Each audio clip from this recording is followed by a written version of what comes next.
नमस्कार मेरे भाई, मेरा नाम है प्रिंस। तो ये वीडियो रहने वाली है मद्य निषेध और कक्षपाल के जो 2 शिफ्ट में एग्ज़ाम होने वाले हैं 14 और 17 जून को।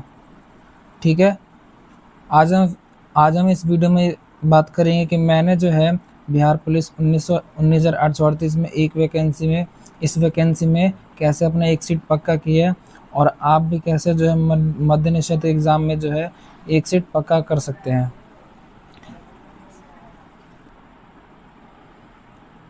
ठीक है मेरे भाई, तो शुरू करते हैं हम आगे इस वीडियो को।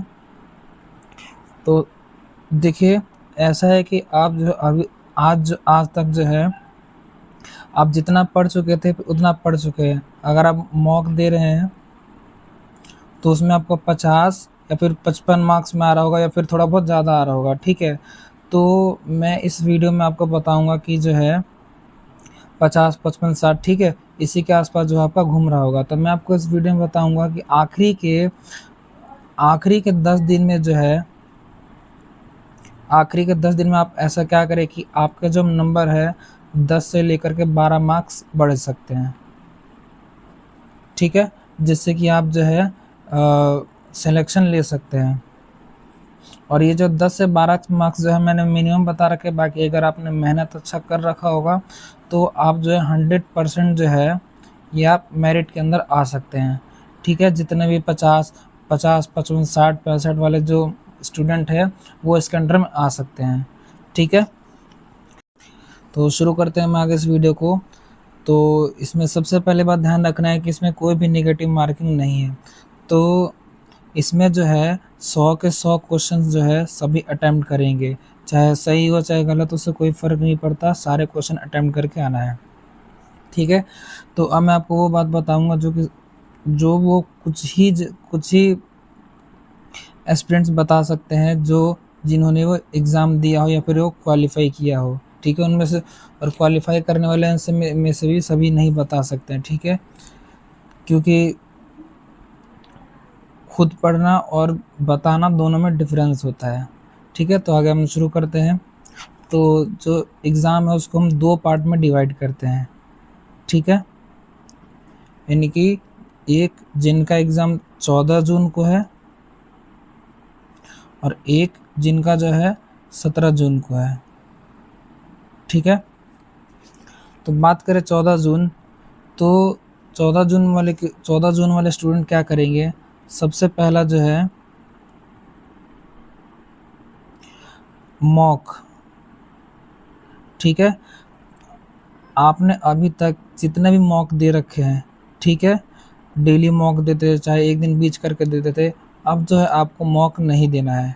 ठीक है, आपने मॉक दे रखे होंगे, आपने अभी तक जितने मॉक दिए उसके बेसिस पर आपको पता चल गया होगा कि मेरे कौन से पॉइंट्स वीक है, कौन से पॉइंट्स जो है स्ट्रांग है। तो जो टॉपिक जो है वीक है उनको रिवाइज करना है। ठीक है, और जो टॉपिक स्ट्रांग है, मतलब ऐसा नहीं बिल्कुल इग्नोर कर, मतलब ऊपर ऊपर उसको देख करके आगे बढ़ जाना है। ठीक है, ये तो हो गया बात मॉक का।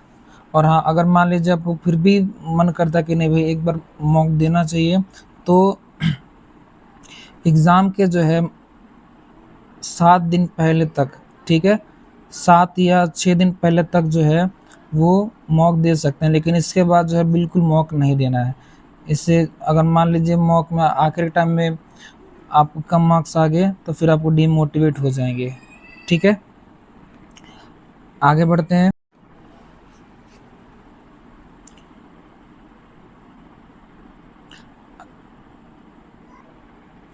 अगला पॉइंट है कि इसमें जो है आपको कुछ टॉपिक्स ऐसे होते हैं जो आपको, मतलब कि आप कितना भी याद करेंगे तो आपको याद नहीं होगा। ठीक है, अब भले ही कितना भी रट लें उसको याद नहीं होगा, तो उसको क्या करना है, एग्ज़ाम के 2 से 3 दिन पहले है उन सारे पॉइंट्स को जो है वो याद कर लेना है। ठीक है, और अब बल्कि अभी से याद करना शुरू कर देना है और एग्ज़ाम के 2-3 दिन पहले जो है उसको दोबारा से रिपीट कर लेना है। ठीक है, अगला पॉइंट है यूट्यूब। आपने अभी तक जितना भी पढ़ रखा होगा तो उसी को केवल रिवाइज करना है।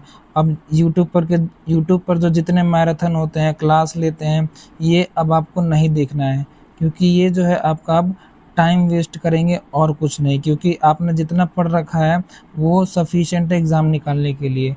आपको नया पढ़ने की कुछ भी ज़रूरत नहीं है। अगर आपको रिवाइज करना तो अपने नोट्स से करिए, बुक से करिए, लेकिन लंबे लंबे वीडियो देख कर के टाइम खर्च करने की ज़रूरत नहीं है, क्योंकि ये जो टाइम है बहुत इंपॉर्टेंट होता है एग्ज़ाम से पहले का। ठीक है। चौथा पॉइंट है एग्ज़ाम कैसे अटेम्प्ट करना है। सबसे मेन पॉइंट ये है अटेम्प्ट करने वाला। देखिए, आप जब एग्ज़ाम में बैठेंगे, फर्स्ट पेज खोलेंगे, तो हो सकता है कि जो पहला क्वेश्चन है, दूसरा क्वेश्चन है, वो इतना हार्ड आ जाए कि आपका जो कॉन्फिडेंस एकदम लो कर दे। ठीक है, जो आपने कभी पढ़ा ही ना वो क्वेश्चन आ जाए, करंट अफेयर का आ जाए, इतना हार्ड टॉपिक आ जाए कि आपने उसको कभी देखा ही ना हो। ठीक है, तो मान लीजिए कोई क्वेश्चन हार्ड आ रहा है तो उसको आप स्किप करिए। ठीक है, स्किप करिए, सेकंड क्वेश्चन पर जाइए, सेकंड भी नहीं मतलब थर्ड पे, फोर्थ पे, फिफ्थ पे। ठीक है, मैं आपको खुद की बताता हूँ, जब मैं बिहार पुलिस का एग्ज़ाम दे रहा था 19,838 वाला।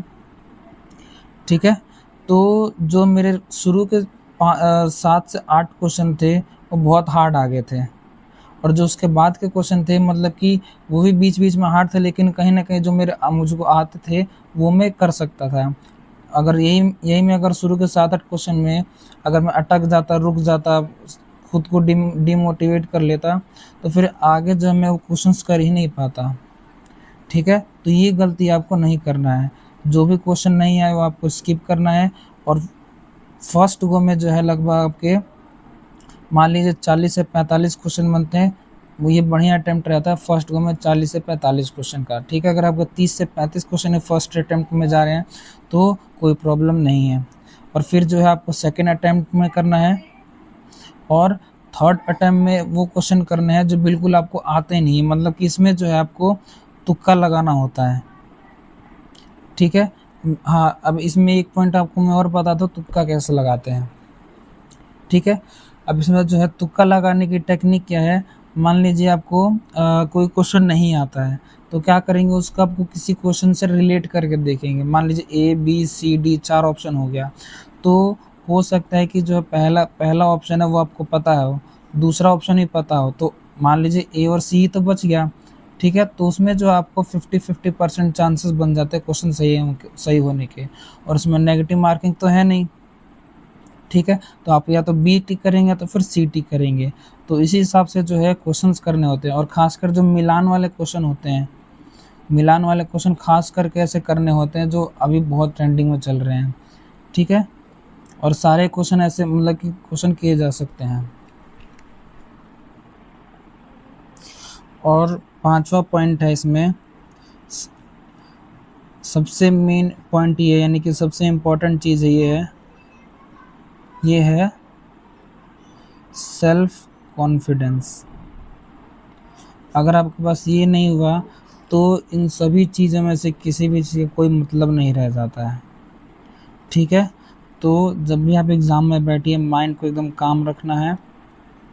ठीक है, और खुद को सेल्फ कॉन्फिडेंस रखना है कि हाँ मैं ये चीज़ कर सकता हूँ।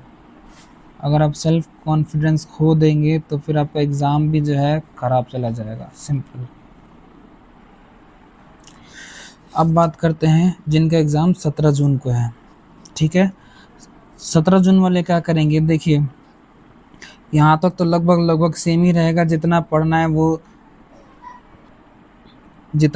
है वो आप भी पढ़ेंगे जो 17 जून वाले हो, लेकिन ये जो बीच में टाइम बचेगा 15 और 16 तारीख को, इसमें क्या करना है, क्योंकि देखिए जो 19,838 वाले का जो एग्ज़ाम हुआ था, बीच पहले 16 को था, मतलब और भी एग्ज़ाम थे 16, 19, मेरा जो है 21 तारीख को एग्ज़ाम था। ठीक है, तो लगभग जो है इसमें जो मेरे को 3 दिन का जो है बीच में टाइम मिला था, तो 3 दिन में मैंने क्या किया था कि जो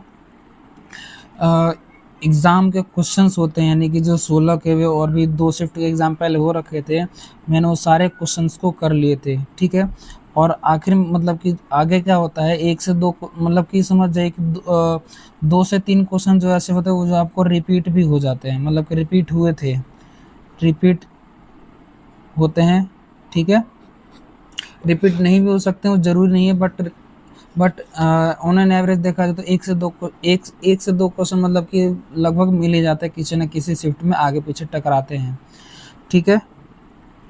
और दूसरी चीज़ पहला चीज़ तो हो गया, और दूसरी चीज़ क्या होगा, और जो 15 तारीख को एग्ज़ाम होगा, सॉरी 14 तारीख को, जो 14 तारीख को एग्ज़ाम होगा, इसके सारे क्वेश्चंस करने हैं, और सभी क्वेश्चंस के जो टॉपिक है, मान लीजिए कि एक क्वेश्चन आया अर्जुन देव से, ठीक है। अर्जुन देव से मतलब कि जो सिख संप्रदाय से गोल्डन टेम्पल कब बना, गोल्डन टेम्पल कब बना, तो आप क्या करेंगे, वो सिख समुदाय का जो है, तो ये जो है सारे टॉपिक जो है कवर कर लेंगे। नौ के 9 गुरु कौन थे, पहले गुरु कब आए, दूसरे गुरु कब आए, तो इस प्रकार से जो है आपको अटेम्प्ट करना है, ठीक है।